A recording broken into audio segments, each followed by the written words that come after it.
The Denver Broncos will kick off their fourth preseason game of the summer on Saturday night versus the LA Rams. Few Broncos starters will play, if any at all. This game is all about the depth players battling for a roster spot and a job. The coaches will be evaluating the position battles closely in this preseason bout, so with that in mind, here are the 10 players with the most to lose and gain. First up, quarterback Kevin Hogan. Hogan has been on the losing end of a battle with Drew Lock for the Broncos' backup QB job, but with Lock out with a sprained thumb, the QB2 position is now up for grabs. A new challenger has entered the fray, Brett Rypien. For the previous 2 preseason games, the Broncos had sandbagged Rypien, dressing him but not allowing him to take even a single snap. On Saturday, though, Rypien will get plenty of live bullet reps and an opportunity to show the coaches whether he's got what it takes to back up Joe Flacco short term while Lock heals up. Hogan has a lot to lose, while Rypien has everything to gain. Next, we have tight end Jake Butt. Butt is yet to make his 2019 preseason debut, and with Bug Howard going on IR this past week, the Broncos chose to bring in 8th-year veteran Orson Charles. The implication is, the Broncos aren't sold on Butt. The best ability is availability, and if Butt can't even make an appearance in this Rams game, it opens the window of opportunity wide for Charles to make a play for the roster spot the Broncos had earmarked for Butt.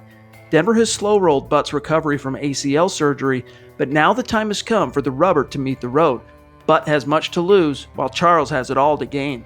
Next, we have defensive lineman DeMarcus Walker. It's a misconception that Walker is battling with rookie third-rounder Draymond Jones for a roster spot. No, Jones' roster spot is secure. Walker is in fact battling with DeShawn Williams, whom the front office really likes. Walker started this preseason out hot, but has faded into obscurity. Williams, meanwhile, has been steadily plugging away. If Walker doesn't show out versus the Rams and Williams does, we might have to call the curtains for the Broncos' former second-round pick. Next up is wideout Brendan Langley. Langley switched positions from cornerback to receiver, and the results have been less than encouraging. However, because he does represent a third-round investment by the Broncos, the team is giving him every opportunity to seize the day. Unfortunately for Langley, undrafted rookie Trinity Benson has been steadily lighting it up. If the Broncos carry only 5 receivers on the roster, both Langley and Benson are on the outside looking in.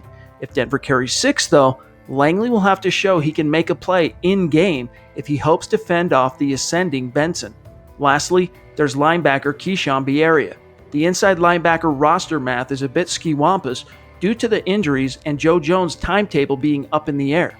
The team might carry 5, but it's a safer bet to wager 4 inside linebackers make the squad. That third spot behind the starters is on lockdown by Alexander Johnson, but the fourth comes down to Bierria and undrafted rookie Josh Watson. Bierria is the incumbent as a 2018 6th-round pick, but Watson has frankly looked better in preseason play. In fairness, though, neither backer has really shined. However, Bierria appears to have zero momentum, so if he wants to make the Broncos' 53-man roster out of camp again this year, he's got 2 more games to produce. Meanwhile, Watson's opportunity is rife if he can capitalize. For Mile High Huddle and the Maven, I'm Chad Jensen.